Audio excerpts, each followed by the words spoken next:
Can forgiveness truly liberate us from the shackles of resentment and bitterness?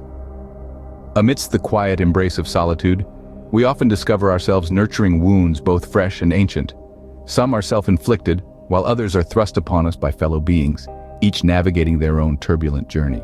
However, there exists a remedy for such wounds, a healing balm that not only soothes but also sets free. That balm is forgiveness.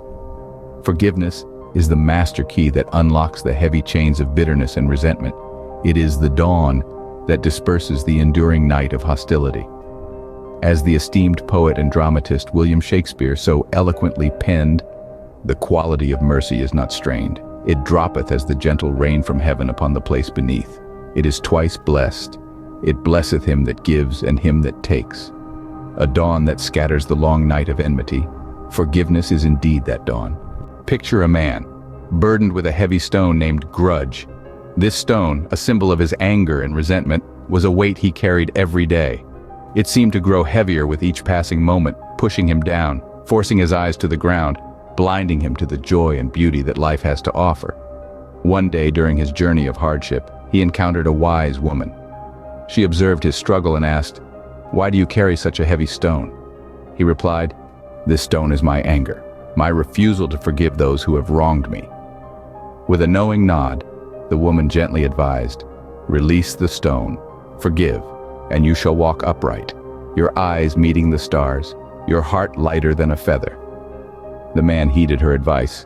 He let go of the stone, and as it fell, he felt a profound sense of relief and peace wash over him. He stood tall, his eyes lifted to the heavens, his heart lighter than he could ever remember. And he understood, in that moment, the wisdom of the ancient philosopher Confucius, who said, "To be wronged is nothing unless you continue to remember it." This tale of forgiveness teaches us that holding on to resentment and anger is like carrying a heavy stone. It weighs us down, obscures our vision, and prevents us from experiencing the fullness of life. But when we choose to forgive, we release ourselves from this burden. We stand tall, gaze upon the stars, and experience a sense of peace and lightness. Forgiveness, however, is not about forgetting or condoning the wrongs done to us. It is about acknowledging the pain, understanding the impact, and then making a conscious decision to release it. As the saying goes, forgiveness does not change the past, but it enlarges the future. So let us remember, to forgive is not just an act of kindness towards those who have wronged us, but a gift of liberation to ourselves. For in the art of forgiveness we find our freedom, our peace, and our capacity to truly live. The writer and theologian Lewis B. Smedes captured the essence of forgiveness when he said, "To forgive is to set a prisoner free and discover that the prisoner was you." This profound sentiment underscores the transformative power of forgiveness. As we forgive, we do not merely release others from their transgressions, but we also liberate ourselves from the chains of bitterness and resentment. Mark Twain, the renowned author, beautifully encapsulated this idea when he said, "Forgiveness is the fragrance that the violet sheds on the heel that has crushed it." This metaphorical wisdom invites us to recognize forgiveness as a self-liberating act, a testament to our inner strength and humanity. The philosopher Friedrich Nietzsche also had a compelling perspective on the subject.